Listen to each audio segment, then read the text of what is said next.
Okay, now I had shown you a conversation with Larry about that I needed to get my oil leak fixed, but I didn't have the money, and so I was like, what do I do? And I had talked to him about, can you pick me up on Wilshire? Because I worked as a temp for Bug Music. I started off there, I was supposed to just be there one day as the front desk girl was sick, so I subbed in for her. And then they offered me a 3-month deal for a lady who had, her foot was broken. So she was getting surgery on that. And it was data entry. That was a little bit boring. This was back in 2011. And at the time, Bug Music had just signed, there was a merger happening where BMG was taking over. And I have no idea to say if I was being filmed or not. I don't know. I didn't notice any cameras, but you know, definitely might not. I'm going to give you the layout of the office just so you understand. It's at 6100 Wilshire Street, and it's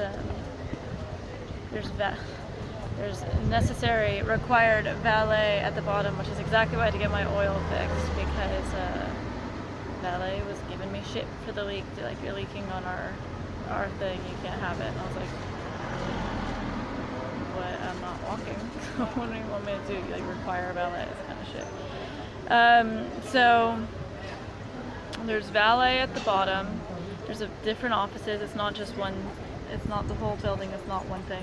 It's, I think, one of the biggest towers, if not the biggest, in that area. And it's got black windows that are tinted, so you can see out, but it's hard to see in. They can't see it at all. It's all the way at the top is Bug Music.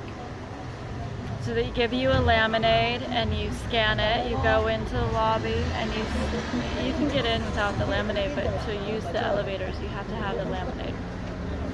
And in it they have, in the elevator they have a monitor, and it tells you the weather, and it also tells you celebrity gossip.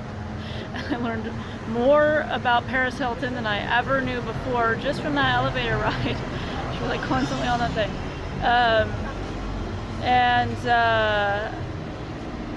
You go to the top and there's the front desk, and now it's a little tricky because I have no idea if the floor plan is different now, but it kind of makes sense the way that it was situated to keep that front desk there. To the left you can go up the stairs, and bands would go up there, so the front desk go that way, and then they go up, and there's a room to listen to their music, and it sounds really awesome. And the CEOs that are up there, and they get to feel all important, and everybody greets them, and it's sort of nice. And they like give them things and whatever. And at the time, and I don't know if they changed it because of the takeover, there were red walls, and there was albums all over it of the people that Bug Music had signed. So BMG is bigger, so they're gonna have more artists. But I'm just gonna go over some people that Bug Music had signed before I go through the layout of the office. 311, this is just an example. 311, Aerosmith, Alt J, Backstreet Boys, Black Eyed Peas, Black Rebel Motorcycle Club, Blink-182, Blondie, Cranberries, Duffy, Evanescence, Gorillaz, CeeLo, Woody Guthrie, Iron Maiden, Billy Idol, Buddy Holliday, Fucka Twigs, Janet Jackson, Jethro Tull, Kings of Leon, LaRue, Avril, Bruno Mars, Van Morrison, Paul Oakenfold of Montreal, Frank Ocean, I'll tell you about that in a second, Roy Orbison, OK Go, Iggy Pop, Portishead, Sex Pistols, Smashing Pumpkins, Strokes, Tears for Fears, and ZZ Top. So at the time also they had two things going on. They had to do all this stuff for the merger, which had to do with converting stuff to digital, old records and whatnot. And I got to do data entry for that. I also was doing, it's sort of like a factory in there. You get a little inbox thing from a guy someone near you in a cubicle, and then you take that part and prep it up and do the data entry, and then send it off to someone else in the office, and everyone kind of gets it all done like that. And at the same time, people needed tag stuff, bands needed tag stuff, and Frank Ocean's people called me and said they needed their stuff early. For, I don't know, I couldn't tell you why I didn't get into it. I was just like, okay. And so, Mr. Ocean, I valiantly went out of alphabetical order and sent you your stuff early. Perhaps you recall our intimate bond. But anyway, so past the front desk is, probably still is because the room would still be there, a meeting area, and it's glass pane, and to the left is there's more offices on the side that are glass, but it's a cubicle area, machines, and then there's in the back there's an area that has windows and it has hardwood floor, and it's like people hang out there. There's a piano, I think, and there's two people that work back there. I don't know what they're doing. Turn all the back away from everybody else.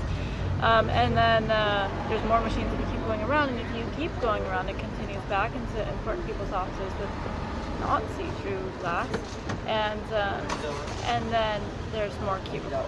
Okay. Now they can deny that, but please do have them walk you through it. And yeah, and so that was Bug Music. So I don't know if you had maybe working at a cubicle or something. But you would have seen some of those artists I just mentioned on the wall at the time. And oh, and they also had like quotes from people. They had, I think they had Bruno. Oh, yeah, girl, you're amazing, just the way you're. The lyrics on the wall, and they also had.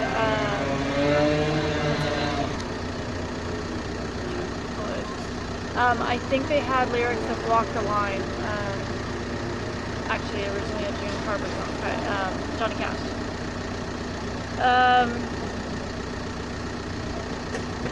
So yeah, I have no idea if you have footage of me doing that. I was working there just temporarily, and yeah, I don't know what it looks like now, but the layout should be roughly the same, considering they can't move whole rooms and stuff.